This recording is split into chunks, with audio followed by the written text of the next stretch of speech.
exploring the issues that matter most in Indiana. This is In Focus with Dan Spieler. Questions this weekend about coronavirus exposure in the White House after the president revealed that the VP's press secretary had tested positive.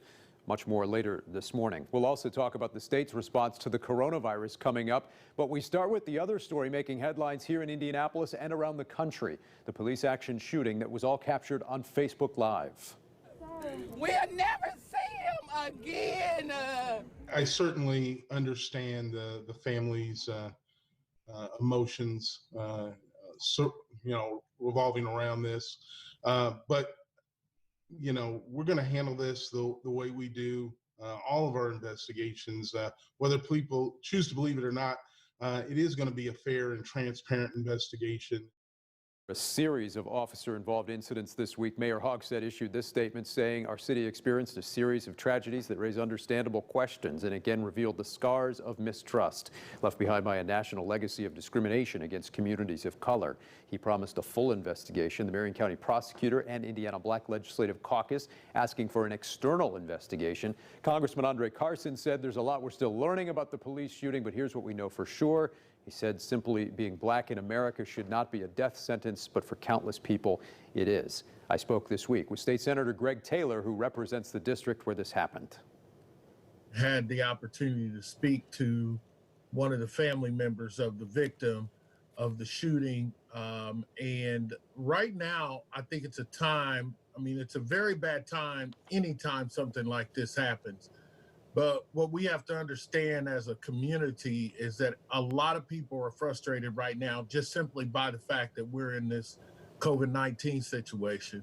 But this has exacerbated the community outlook on this situation. I don't know a lot about what happened, except that there was gunfire and the young man is deceased. But we've got to come together as a community to address these issues. And I think we have to have swift and thorough transparency in the investigation, and then we go from there. And you have called for body camera legislation at the state level. Why haven't we seen that come to fruition more fully? Is it purely a cost issue? I can't really tell you why the administration has not put body cameras on all the police officers. I think it's both. It could be both financial and it could also be policy. From my standpoint, it saves everybody. I think the legislation was 2 or 3 years ago when I submitted that legislation, and these types of situations, had there been a body camera, we'd have a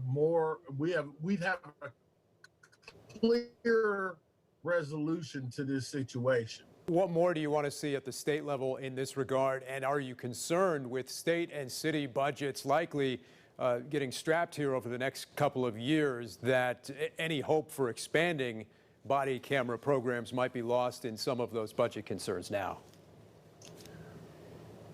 Well, I take a different perspective on the budget concerns.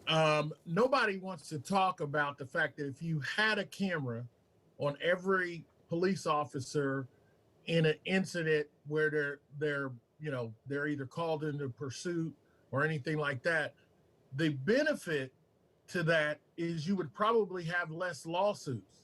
I want to ask you about the state's response to the coronavirus crisis as well. And to some extent, there's been some police involvement too in terms of what do we do as a state in terms of actually enforcing some of these guidelines that have been put in place. Do you think we should be doing more in that regard? Well, first of all, let me talk about what is important. Social distancing has created a clear message for the community. Social distancing has lowered the transmission of this virus. In the communities that I've seen and the things that have happened in the city with these large gatherings of people, and most of them young people. We need to be more cognizant of the fact that this is only going to help us get out of this sooner. If you don't spend one night in a large gathering like this, you may be able to spend 20 nights doing that a month from now. So I think the state's response has been transparent. I don't agree with some of the reopenings that are happening. I think it's a very huge risk that we're taking in the state of Indiana.